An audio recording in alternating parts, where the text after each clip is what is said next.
welcome to everybody. Yes, we'll take off the slides for the time being. Welcome and thanks for joining us for this introduction to our 5-year strategic plan. I should start by saying this is the product of over a year of work. We are still putting the finishing touches on the final digital and then ultimately printed version. And we will be presenting that final version to our board at the May meeting. So you're getting a preview. I don't expect lots of changes, but we are just in those final stages.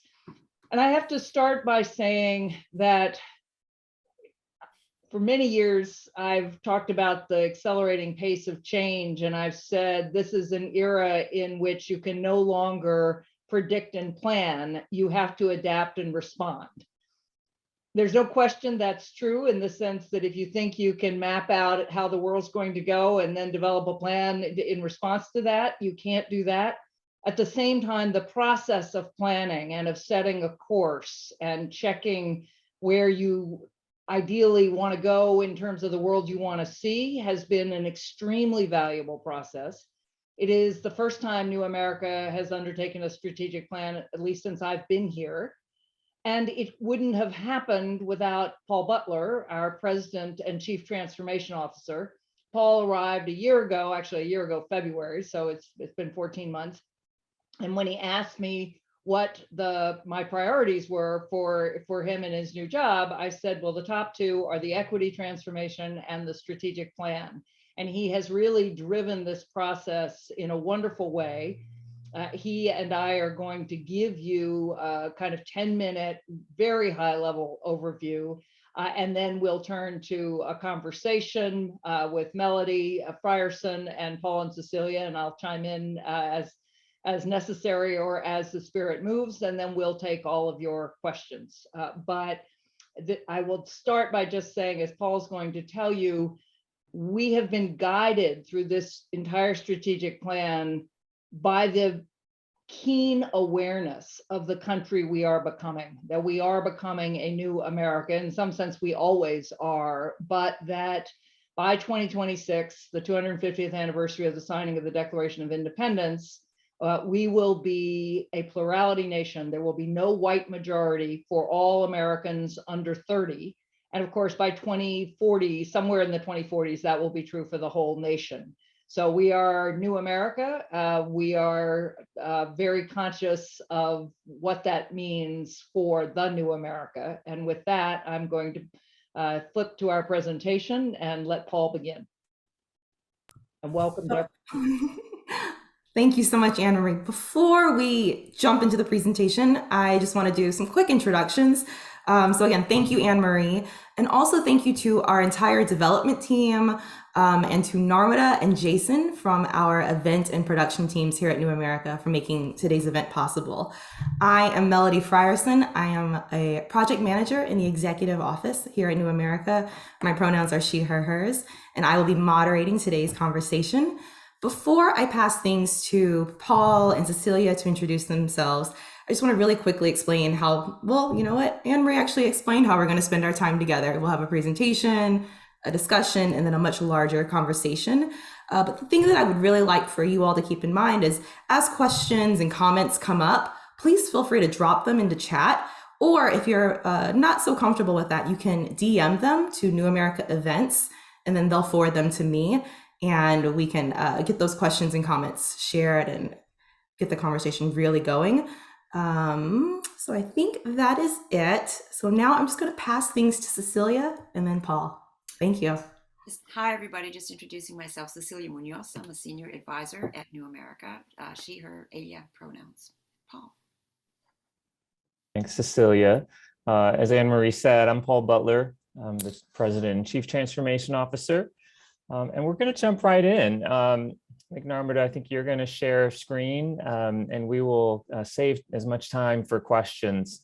But we're excited to share this with you.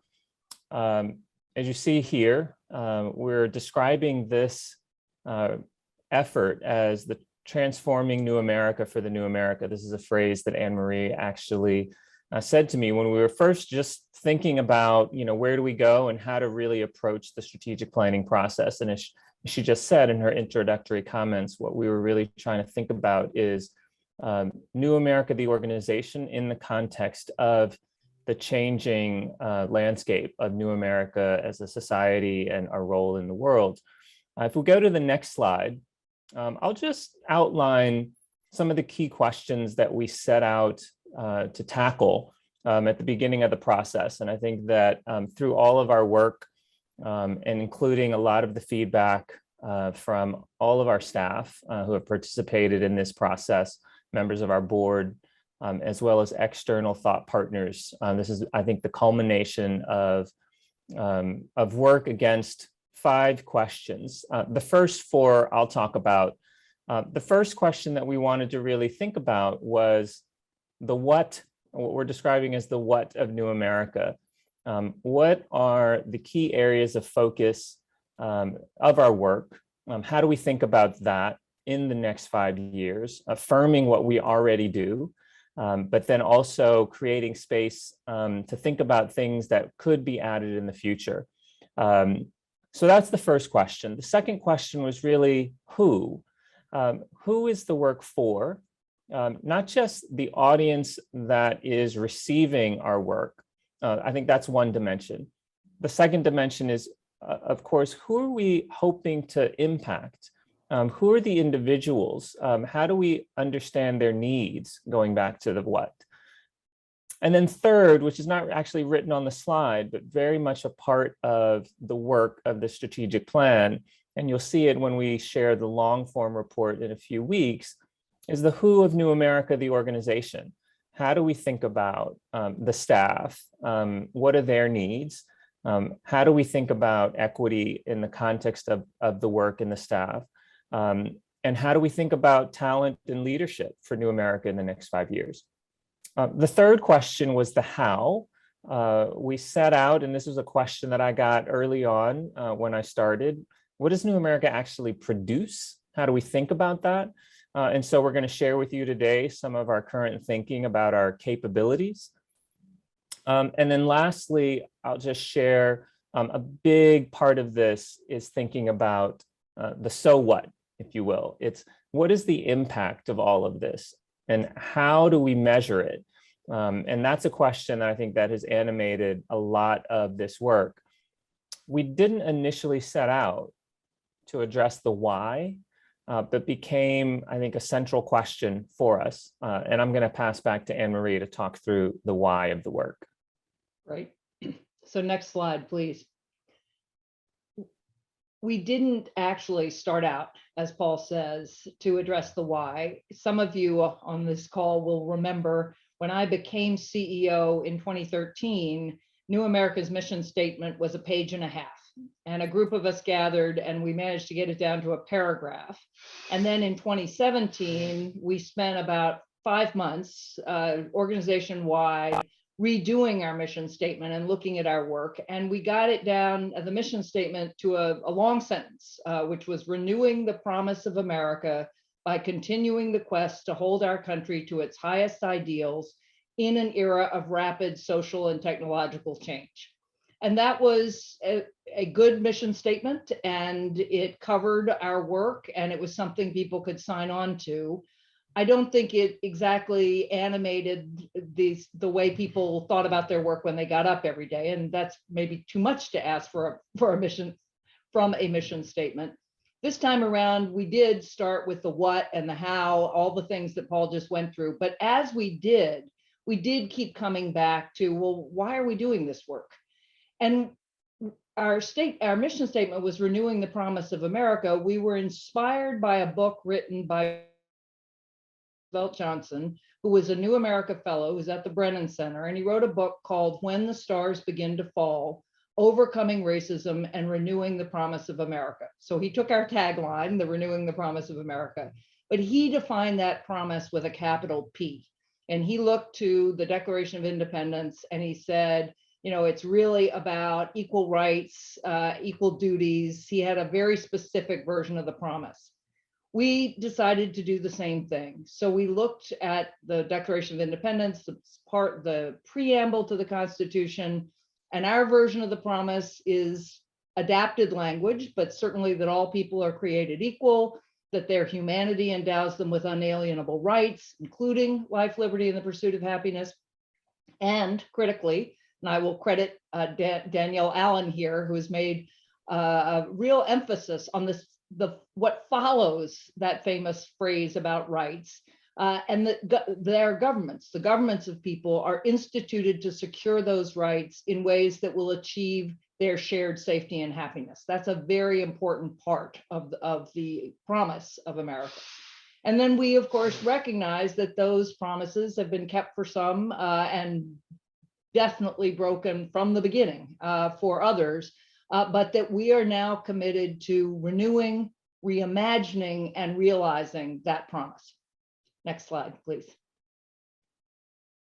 I'm going to turn back to Paul just to describe sort of how we then approach the what. So we are going to share with you, I think, two key components of the strategic plan. You see them here written on the right. The first is what we're describing as the core clusters. And the second we're describing as the core lenses. And this is a way, I think, of thinking about the work in terms of our areas of focus more broadly. And Anne-Marie will start with the clusters, and then I'll pick up and talk about the lenses. So we can go to the next slide. Many of you have been in the position, either as supporters or staff or friends, to trying to explain what New America is and what we do. And you can spend a lot of time on our website, wonderful time, going through different programs, initiatives, publications, events, but it can be overwhelming. And we actually started this time around by taking an enormous screen or piece of paper and putting up every issue that we work on, drawn from the website. So lots and lots and lots of little white bubbles. And it was a huge bubble cloud of all these issues, not names of programs, but names of issues. And as we worked through those issues and looked at our programs, we realized that we can cluster what we do in 5 broad clusters. And the word cluster is very carefully chosen. It is not a silo. It is not a vertical, which is the word that we used to use, because our point in the strategic plan is to make the most of internal synergies and overlaps. And if you look at these clusters, and I'll just talk through them very quickly. If you look there around the central circle, you see that there are lots of overlaps. Just to give you one example, we do work on digital literacy that falls smack in between technology and democracy at 11 o'clock and education from birth to workforce at 1 o'clock. And also, for that matter, has elements, depending on what age you're talking about, digital literacy for family economic security. And so we are very much trying both to group our work and to encourage cross-cluster collaboration.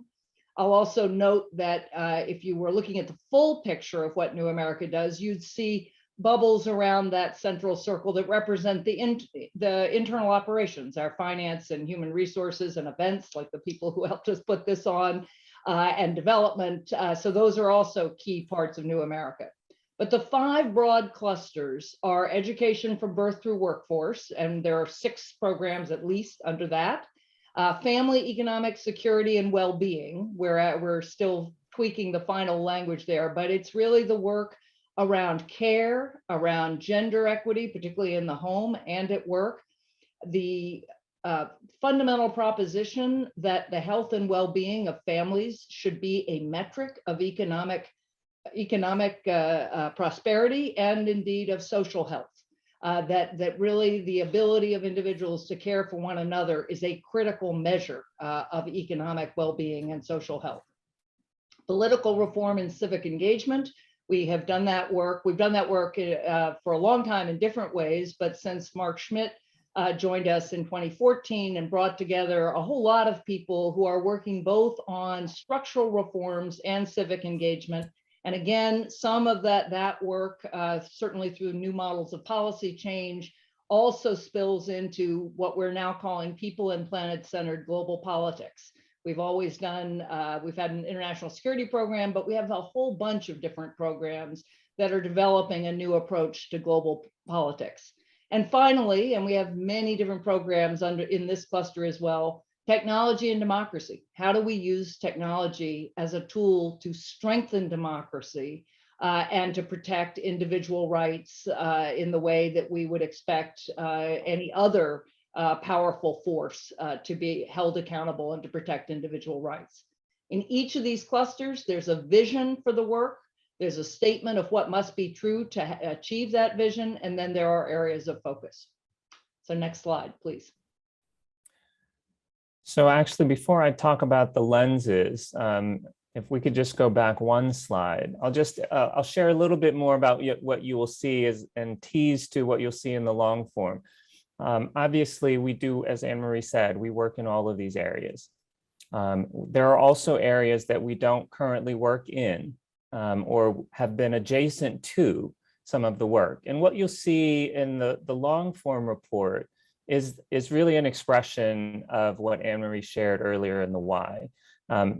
As intentional as we are about naming these clusters, we are also intentional about saying we're renewing, reimagining, and realizing that this is transformation work. This is ongoing. There are things that and you'll see that we will explore in the future. So when you really blow this out, you'll see some spaces that sit undefined, that are potentially new areas of opportunity for us to make an impact in society and work that is yet still to be shaped and defined. So I just wanted to tease to that. And now we can go to the next slide. So if those are the clusters, what we also saw when we did that mapping was that there were 4 broad thematic areas. We've called them commitments that run across all of the clusters. The first one is equity. So thinking about equity, marginalized voices, vulnerable communities, people, voices that have been previously excluded and not considered, and how we need to think about that. And the work sits in many, many programs through an equity lens, either in the research or in the impact analysis. So we wanted to name that. The second is narrative change and storytelling, the idea that and the activity of driving and shaping new narratives about what is happening in society and who is impacted by the public policies that we are implementing, and really making those stories visible. So that is a commitment that runs across all of the clusters. The third is field and pipeline building, the idea that we can, and we are committed to, putting new voices into the conversation in the sectors of work that we're engaged in. So whether that is the Grow Your Own Educator Network and our education program, or the Public Interest Technology University Network, we want to create, and we are committed to creating pipelines for new voices in the fields that we're working in. And then finally, local participation and engagement. And many of you who are on the call have been with New America for a while, and you know the history of our local work. We can easily see it right now in programs like New America California and New America Chicago, but we wanted to name and make visible the fact that there's local work being done in every cluster of work. And that, I think, is an important part and I think an element that New America really excels in. And so we see these 4, again, as cross-cutting commitments along all of the clusters. And before I turn it over to Anne-Marie to do the how, we can come back to these and share a little bit more of our thinking in terms of what we have planned next. But Anne-Marie is now going to talk us through the how of the strategic plan. Thanks, Paul. The next slide, please.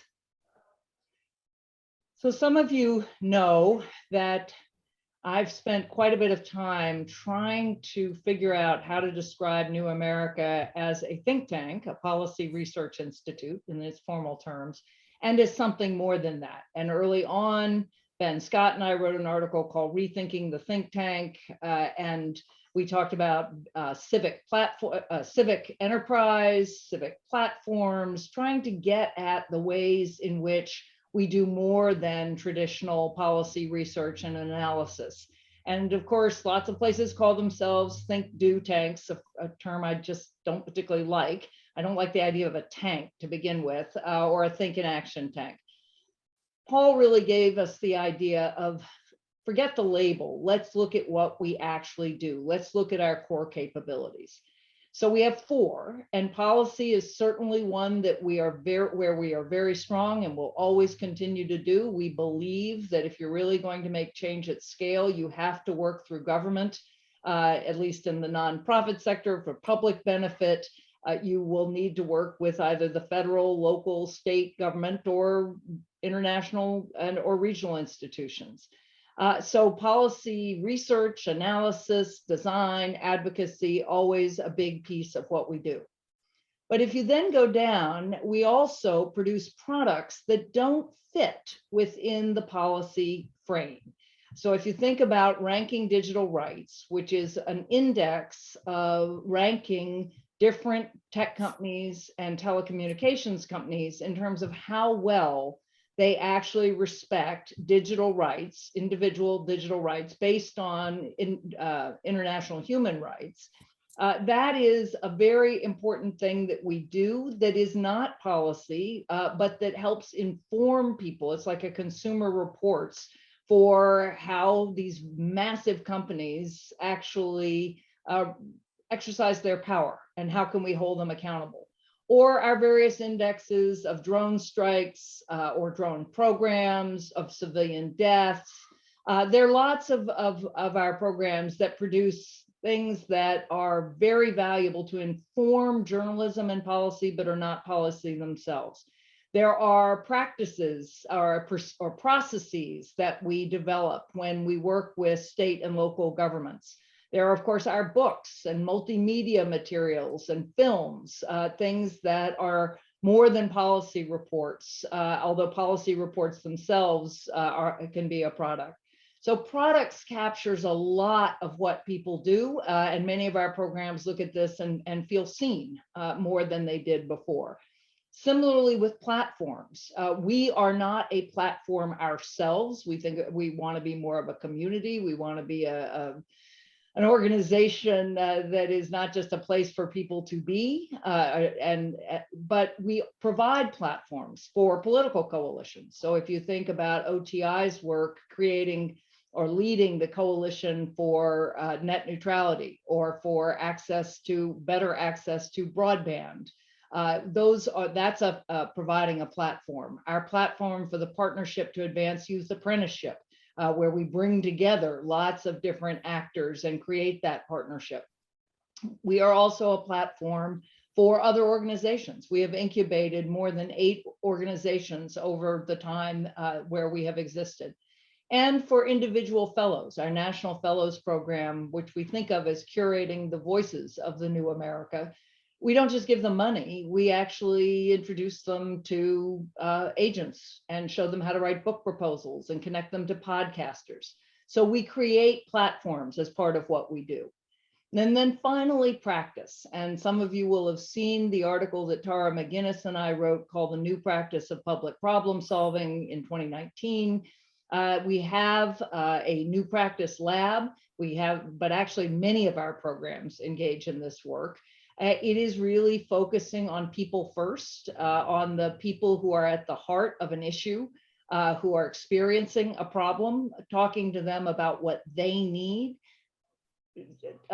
basically developing prototypes for how we can improve the government's ability to get them what they need, and then using that to inform policy. So that practice that focuses on humans at the center and then uses data in an experimental way is a big part of what we do. We can do this for all of New America. We can say, okay, New America as a whole has these 4 big capabilities. each program can put itself at the center of this donut and say, where do we fall? How much policy work do we do versus products we create versus platforms that we provide versus practice we engage in? Or we can do that by issue. We could take a particular tech issue or a housing issue, a electoral reform issue, and ask ourselves where we fall. And that helps us decide, should we do more in a particular area, or should we partner with another organization that brings this capability? So again, we can talk about all of this in the question period. I'm going to turn it back to Paul to just say a quick word about metrics and bring us home. Thanks, Anne-Marie. So this will be the next to the last slide, and we tried to keep all of these slides simple, but there's many layers underneath. We think about metrics. I'll share with you just a little bit of the process, which is similar to what we did when we were trying to really understand the what, is to think about multiple dimensions of measuring impact. And as we looked across New America and the way that we speak about the impact that we're having, we see, I think, three broad categories of how we can talk about the metrics and the ways that we measure our work. The first broad bucket is awareness, knowledge, transparency, and the information itself. What Anne-Marie shared with Ranking Digital Rights or the drone database, that is information that is shared through our research that provides a certain level of transparency and a certain level of knowledge. The second broad category is action and adoption. So are we influencing change? Are we influencing policy? Can we track our work to policy recommendations and then policy itself as one example? And then finally, access and participation through the work of field building and pipeline. Are we creating more space, more participation, more access for people that we want to impact in society, for participants in our programs, for new practitioners in the fields and the clusters in which we're working? So these are very high level, but what it signals is, I think, a recognition, and we can share and talk a little bit more about our measurement framework, but a recognition that there's a difference between contribution and attribution, and we want to make sure we understand that. And our measurement framework is built around that. And then B, there's a difference between the outputs and the outcomes. And what we've designed and what we're working on now is a clear articulation of how we will track the differences of those with an understanding of how our current programs are looking at metrics and measuring their outcomes, and then creating a baseline across all of New America. So happy to talk a little bit more about that. And Anne-Marie, I think you're going to take us to the last slide, right? I'll take us home. Last slide, please. Paul and I sometimes feel like a vaudeville routine. We can do this many different ways, lots of tap dancing. So this is just the overview, again, of the big areas that we have addressed in the strategic plan. There's actually a whole part of it that is more purely operational. They're all the metrics. But again, the why we do the work we do, and looking at a very specific promise of equality and rights, and a government that is instituted to secure those and to provide for the safety and well-being of its people. The who and what, the what we do and the who we do it for in our 5 broad clusters. The ways that we look, or the themes, the lenses that cut across all of that work: equity, narrative change and storytelling, field and pipeline building, and local participation and engagement. And then the how, the 4 Ps of policy, product, platforms, and practice, which tell us where we're really strong, how we do the work we do, and where we can either build or partner. So with that, I thank you for listening. And again, there's much more, and you'll get the digital and physical version, but I'm going to turn it back to Melody. Thank you so much, Anne-Marie, and to you, Paul. Y'all, this is maybe the 70th time, I'm not even joking, like 70th time they've given a version of this presentation. And Chef's kiss. I think this is the best version yet. So thank you. I would really like to bring Cecilia into the conversation now. A big part of our work, just generally, both as an organization internally and externally, is equity. And when I saw that it was one of our core lenses that we were going to use to kind of just think about our strategic plan and the work that we do, I got very excited, mainly because I helped manage that project. But Cecilia, you have been so integral to thinking about what does equity look like at New America, not only in how we interact with one another, but in the work that we do. You and Paul are actually leading a whole MVP process for programs to think about how they're doing this work. I am just really curious and would love to know, or have you share, where we are in our ongoing, I think that's the important part, our ongoing equity transformation, and how you see it working in concert with the strategic plan. Yep, thank you. We're about almost 2 years into a really deep dive in the equity space, kind of building on the understanding that it has to be sort of infused throughout the organization how we do our work. It's not a bucket of issues. It's not its own cluster. It's like not something to assign to somebody, but rather something that has to sort of inform every dimension of how we do this work. And so we're really thinking about it, right? You saw it referred to as a lens, right? It cuts across all of the programs, but we're also thinking about it in sort of three big dimensions. Paul will smile because he came up with the terms that we have sort of an individual dimension, an institutional dimension, and a societal dimension, right? So the individual dimension is we're sort of taking the whole staff through a learning journey. I've been in the civil rights movement my whole career, but I will be the first one to say that there's plenty that I don't know and that I need to learn. And so we're going through a very deliberate learning journey together about issues and coming up with common understandings of terms and kind of building the muscles of being constantly learning about what it takes to really infuse this into our lives and into our work. So that's sort of the innermost circle. Then there's an institutional level, right, which I think of it as like operational. What are the capacities that we need to build in order to infuse equity throughout the work? So the obvious ones are things like hiring and promotion and retention and equity in compensation. And all of those involve skill sets. And, we're not ashamed to admit that, like the rest of the world, there's stuff that we have to learn and do better. So there's a kind of an operational piece with respect to how we're trying to build equity all across the institution. And then there's the sort of what we think of as the societal piece, and the way that shows up is in our programs, right? So if we are, as people, as leaders of clusters or divisions focusing on key issues, thinking about how we build the mechanics of advancing equity into our work, there's a vital question of how is it built into our programmatic work? Like, right, what is it that our work results in? And what are the biggest drivers of equity in the substance of our work? And are we building in that kind of thinking as we take on work, as we fundraise for work, as we evaluate our work, right? How do we make sure that we are thinking through what are the ways in which this advances or doesn't advance equity? What might change that? And frankly, what is the face that we're presenting to the world as our work becomes visible? How is it becoming visible, and to whom? So just kind of bringing equity into all of those dimensions. So we're trying to be very deliberate about it. We recognize it as kind of building muscles and advancing muscle memory in many, many dimensions. But the key is that it is an essential part of our work across all of the ways in which we do it.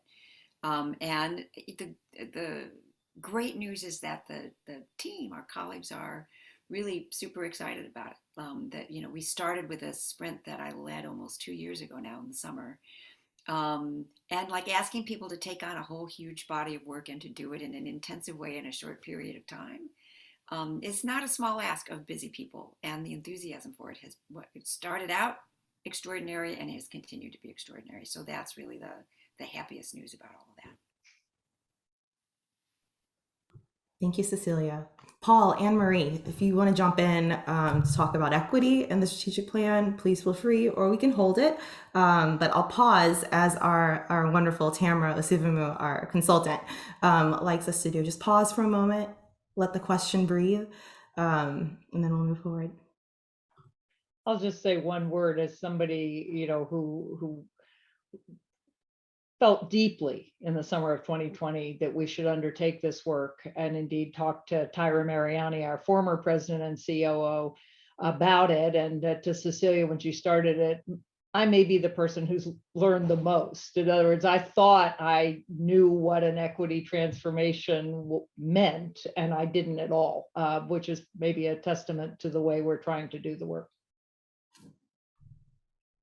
Thank you, Anne Marie. So Paul, you're up next. The equity transformation work is ongoing, it's iterative. The strategic plan that you've created, that in collaboration with so many people, so many hands, make not really light work, but it makes it a little easier. The plan is a living document, and it's part of an ongoing process of transformation. But how do you see that? Like, how are we building in that iterativeness? That how are we making that possible, or how are you envisioning that as we move forward?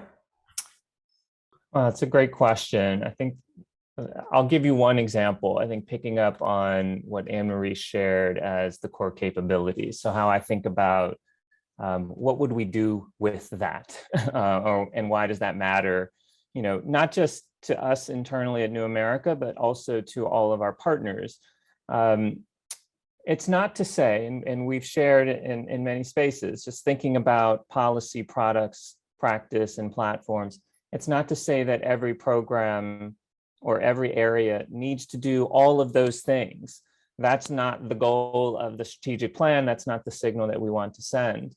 What we're trying to do is essentially roadmap and potentially create new avenues of exploration and opportunity to collaborate internally. So, for example, some programs do multiple slices, if you will, of that capability circle. Some do all, some do one, which is absolutely appropriate given the expertise that we have on the team, given the capacity and resources, given what our funding partners also want to prioritize in terms of where they want to focus their resources in partnership with us. So I think is a statement of observation.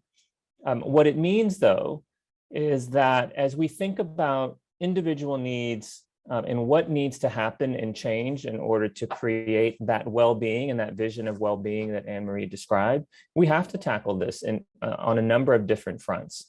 Policy is one part of it. We do need narrative change. We do need to think about these issues in terms of the user interface. So thinking about the practice of our work. How do we understand how the public policy is implemented and what the obstacles are? This is the work of the new practice lab in part, but also many other programs. And thinking about that as a way of now potentially identifying partnerships internally and opportunities to collaborate, to say we can and we should take on these issues in multiple dimensions to solve the real issues of human need, in order to get benefits that they are entitled to get because of policy. And so these are, I think, frameworks that we think about in terms of roadmaps and ways that I think we can, as New America internally, identify new partnerships internally, but then also work with our partners, whether it's our funders or other NGOs, in coalition, to say we can do the policy piece. We're going to partner with somebody who can do the platform piece. Or we're going to partner with somebody who can really take this issue to the next level with different products. And so that's just one example of how it becomes a living document. It becomes a way of just reminding ourselves that there are multiple ways in and multiple approaches to the work. Thank you, Paul. Cecilia, I have a question for you because you are the Jane of all trades. You wear so many hats and your expertise is like this. But I'm going to pause on that just for a second because I want to pull on that thread a little bit more about partnerships and cross collaboration and bring in Anne Marie. Like you might be like, this isn't on the document. I'm sorry, but I'm just curious. How and it will go back to the original question, but how are you seeing partnerships, right? Because you're also doing work with US at 250. And if you don't know what US at 250 is, I highly recommend you type in your browser usat250.org. Be blown away. But project is about collaboration. It's about creating partnerships. And I just want to know how you're thinking about it in particular, but then how, because this feels new to me and it's probably not a new thing and you're probably all rolling your eyes, but how does that make us different from our peer organizations? This idea of coming together rather than separating ourselves. So I will start with the idea of partnerships, and I will say I have been writing and thinking about networks for 30 years. And so networks, in a way, assume that you have multiple nodes who are all connected, and that the network as a whole is greater than the sum of its parts. But I think when I started at New America, I definitely thought bigger was better. You know, the most established institutions were the biggest institutions. After 10 years nearly of fundraising, I have a different view. I think that you certainly want to be big enough to have the impact you want to have in the world. And there's a difference between a $10 million organization and a $20 million organization and a $50 million organization. But that once you get to that place where you have enough people, you have enough expertise, you have enough capability to make a significant impact in the world, you should increase that impact more through collaboration than growth. So I really would rather have great partners, particularly partners on the ground. I don't want to replace what local organizations are doing, what the proximate leaders are doing, nor should that be our comparative advantage. But even in a policy space or trying to change things, again, think of grow youth apprenticeships or teachers, a lot of the work we do, I'd rather have partners. It makes us more nimble. It means that we are not so big that we spend all of our time raising ever bigger amounts of money. I'm just living in a university town. I'm always thinking about the endless campaigns that universities have to run. So when I think about how does this set us apart, in one way, I hope every other think tank or public problem solving organization is also thinking about how to transform itself for the new America. This is the biggest thing, certainly, that's ever going to happen in my lifetime. And I always talk about 1976 and the bicentennial and 250, a US at 250, 2026, the 250th anniversary of the Declaration of Independence. We're a very different country. I think that's work we all need to be doing. And I also hope they're doing this work and thinking about partnering with us, because I truly believe the problems we face are so big that, of course, we want the funding to do what we can do, but we also want to be capable and willing of collaborating with others for our common goal. Can I just add, Melody? There's an equity dimension to this too, right? As we were asking ourselves and asking all of our programs, we had this conversation with 100% of everybody in the organization. As we were asking ourselves, like, what does it look like to get to the next level on equity? What a lot of people came up with, in addition to the notion of our own hiring and our own personnel, which is something nearly every organization is grappling with, a lot of folks came up with how are we being good partners to organizations that are led by leaders who are people of color, to communities whose voices are frequently not heard in this debate. Like, some of this is about what happens within New America, but some of this is also about how New America partners with others to make sure that their voices are actually part of the debate. Our practice areas think a lot about how to engage the people who are kind of the point of policy making and the development of policy. Like we're developing good muscles at engaging folks who are frequently not heard. And that's part of the dimension of partnerships as well, right? Is making sure that we are providing platforms for other people, in addition to making sure that we have representation within our own teams. Thank you so much, Cecilia. But I'm going to stay on you. This is our last question before we open it up. But to continue on that train of thought of collaboration, the clusters is about collaboration, or the fingers crossed. We want a lot of cross collaboration. That's the hope. That's the dream. Could you double click, to use Paul's favorite term, on the tech and democracy cluster, and just briefly talk us through that, what it means, or how you're seeing it? Yeah. Or envisioning it? So we have multiple programs that I think of as tech adjacent, that are working on or kind of in the technology field in some way. But each of them is different and uses a different set of tools, or is focused on a slightly different set of things, right? So the old way of thinking about this is that these are kind of parallel programs. We have the Open Technology Institute, which works on public policy. We have Ranking Digital Rights, which is about corporate responsibility around a range of kind of values and parameters that have to do with human rights and democracy. We work on governance on a global scale for the digital world. We have actually a couple of programs that are working on that. We have a public interest technology team that is both trying to build a field of public interest tech and thinking deeply about how to make sure that the practitioners of that work are also coming from underrepresented communities. There's lots of good work happening in parallel.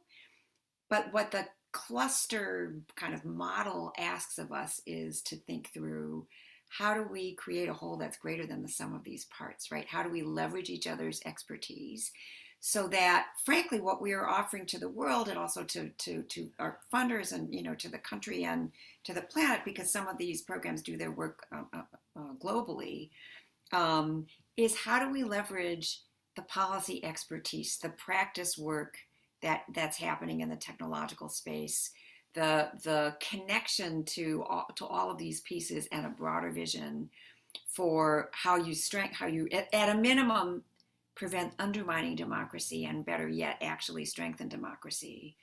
Right, all of these things are implicated by technology, and they're all touched upon by our various programs. We're pretty convinced that we can work in a more collaborative way to address these issues from a much broader perspective, using a whole variety of tools. We already do that, but we think the cluster model is going to give us some juice to actually do it in a much bigger way. Lovely. Thank you so much, Cecilia. Thank you, Paul. Thank you, Anne-Marie. Y'all, the weight is off my shoulders now. It's on to everyone in this room. What are your questions, your comments, things you want to know a little bit more about? I know we only have 9 minutes. That's how these things go. But throw it at us. We're curious. We really want to know. We've been talking about this forever. Okay, thank you so much, Irina. So, one of the strengths of New America, I feel like, is you're working on things that are going to be issues in the future. So you're trying to prevent those future problems. And the reason I was late, I'm sorry, I was just giving a talk to students about, how do you engage and how do you anticipate this stuff? And how do you know what to work on? And a lot of this is very stories driven. Is there something that you think about as you were doing this work where you think, oh, if we had only sort of connected the dots a little bit faster, we could have prevented this bad thing?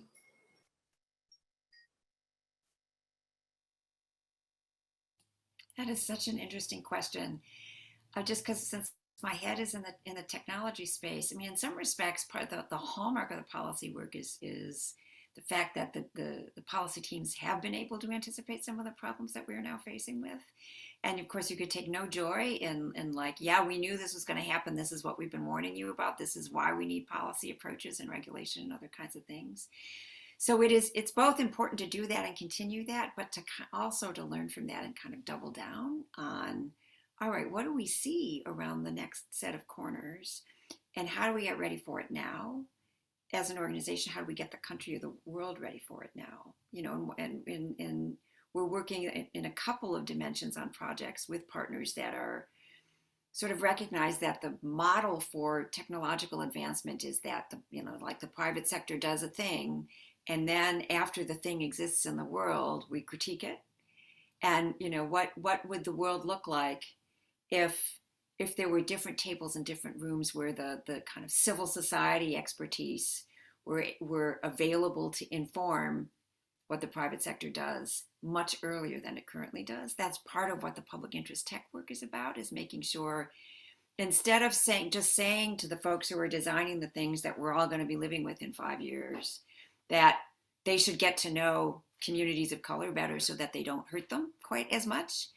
What if our approach were to make sure that there were well-trained people from communities of color at those tables in the first place, right? That's part of what the public interest tech work is about. And I'll build on that. I love the question, and I'm going to keep asking myself that question. I'll turn it in the other direction, though, just to share a little bit of work that's in progress. Instead of reflecting back, to reflect forward. We have been working on, maybe to no surprise and should not be a surprise, an exploration around how New America should approach the issue of climate. And we have had many programs touch the issue of climate, work deeply on issues that are related to climate and climate change. But we haven't had a formal program, and it's not to say that we will have a formal program. But what we have been doing over the last, I'd say 60, 65 days is really organizing some thought around our approach. We cannot talk about New America. We cannot talk about the world and not talk about climate. That was something that is, I think, clear to all of us. So what we've done, and this is a little bit of the process, going back to how do we think about the integration of the clusters? How do we think about, as Cecilia said, the work that can be done collaboratively?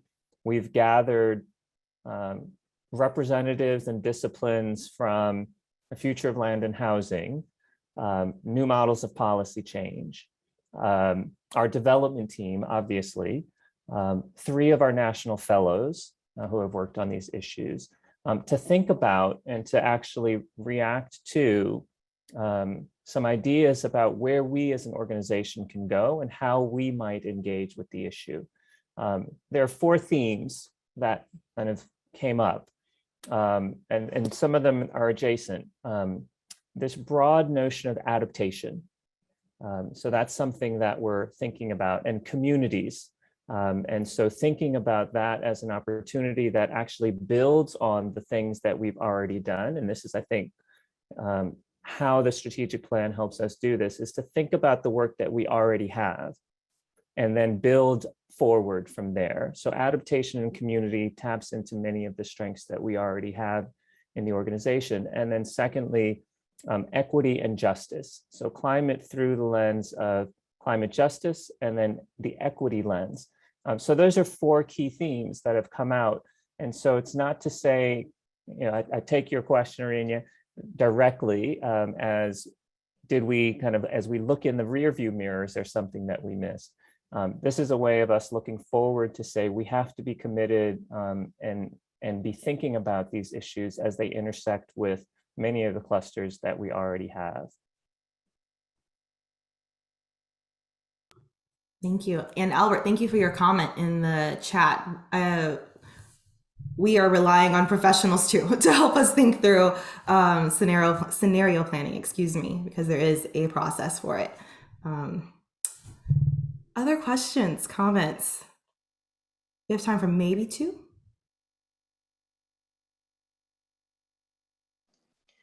Well, I'll chime in and see if we can. I'm curious to receive some feedback from some of the participants in today's session. How we framed our work in the strategic plan change how you think about New America's work, or does it? So I'm just curious if anybody wants to chime in. Hi, this is Albert. I was going to chime in about something else, but maybe we can make a connection there. So I focus on early childhood education in my work, and I've been sort of in the New America orbit in different capacity for about 15 years. And one of the things that I have appreciated over the years about your capacity is that kind of communication and changing narrative around issues. And I know that that's one of the things, I forget what it was, a lens or a capacity or something that you guys shared about narrative change or narrative work. And I'm curious, obviously the sort of the media environment and how we convey knowledge and information and messages is very different now than 15 years ago. And I'm curious about like how you guys are building your own capacity, whether it's staffing or skills or technology, to kind of focus on that narrative work that you talked about. So Marie, I see Paul and you I are leaning. looking at each Yeah. other, wondering which of us is going to answer first as we both lean forward. So I'll just say a few things and then turn it to Paul. We think about this often. I remember when I first took over at New American, I'd been on the board for many years, but Sherry Fink had just published 5 Days at Memorial, her story about what it was like to be at Baptist Memorial during Katrina. And that book, which is nonfiction, but it reads like a novel, you can't put it down, elevated the questions of medical ethics. What do you do when you have a population you can't move, but you leave them to die in a way that no amount of white papers could possibly. And I would say this year, Clint Smith's book, How the Word is Passed, and he's a New America Fellow, changes the way you look at US history in ways that few people could do. We've always done that through the Fellows Program. And many of us say, storytelling is in our DNA because we were founded in part by journalists. I think to your question, we want to think much more deliberately about how you build that capacity, that ability to tell a story that can really get people thinking differently into each one of our clusters, so that it isn't just the Fellows Program over here and you've got the Better Life Lab, which has some spectacular writers, and they do that on care and early childhood. But how do we think about each one of those clusters having connections to either the central comms or their own fellows? I don't know that we have an answer yet. We now have a roadmap to figuring that out, and that's part of what saying that's going to be a lens through all of our work means. But let Paul add there. Yeah, I don't have too much to add, I think, in the short time that we have, but I mean, I'll just say that this is my background and I think my passion.